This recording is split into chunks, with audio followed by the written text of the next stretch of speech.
Hari ini saya akan membahas mengenai salah satu kata yang cukup menakutkan untuk kaum laki-laki ya, yaitu adalah impoten. Halo sahabat CMI, saya Afrizal, saya perawat di Klinik Utama CMI. Hari ini saya akan membahas mengenai salah satu kata yang cukup menakutkan untuk kaum laki-laki ya, yaitu adalah impoten.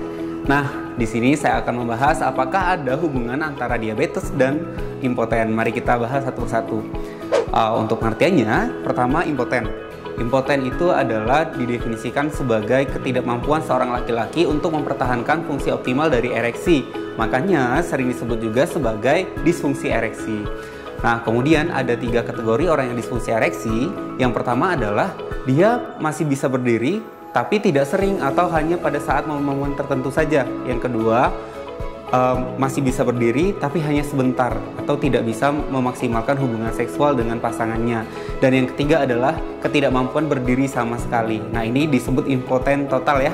Hal yang mengejutkan adalah berdasarkan penelitian Dodi dan kawan-kawan pada tahun 2013 lalu yang diterbitkan di jurnal eBiomedik, yang artinya sudah diakui penelitiannya. Mereka menyebutkan bahwa terdapat hubungan yang erat antara lamanya orang diabetes dengan kejadian impoten.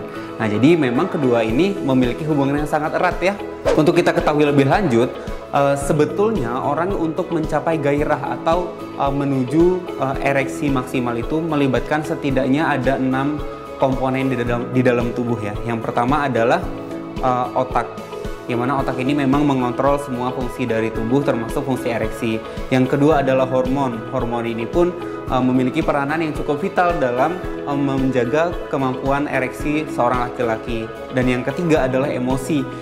Emosi juga ternyata mampu untuk mempengaruhi maksimal atau tidaknya seorang laki-laki untuk ereksi.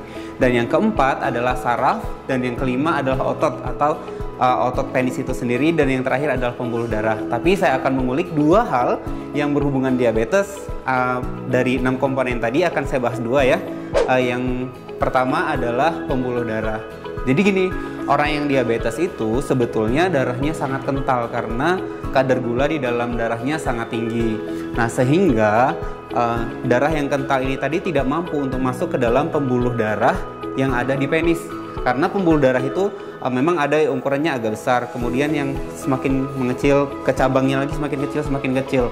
Mungkin saja darahnya mampu untuk menuju pembuluh darah yang besar, tapi karena terlalu kental, dia nggak mampu untuk menuju ke pembuluh darah yang kecil, sehingga suplai darah ke penis tidak maksimal dan terjadilah impoten. Nah, seperti yang dikategorikan tadi, bisa aja dia impoten tapi baru masih bisa berdiri tapi tidak maksimal, dan pada akhirnya akan impoten total. Nah, yang kedua berhubungan dengan saraf. Hubungannya apa? Jadi masih berkaitan dengan suplai darah tadi.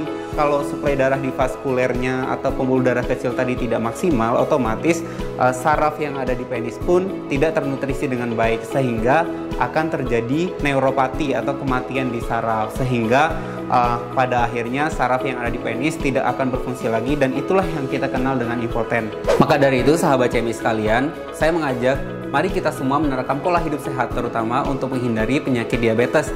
Dan kalaupun memang ada sahabat CMI atau keluarga yang sudah mengalami penyakit diabetes, pastikan bahwa pengobatan yang kalian pilih adalah pengobatan yang paling tepat dan paling efektif untuk menyelesaikan masalah diabetesnya.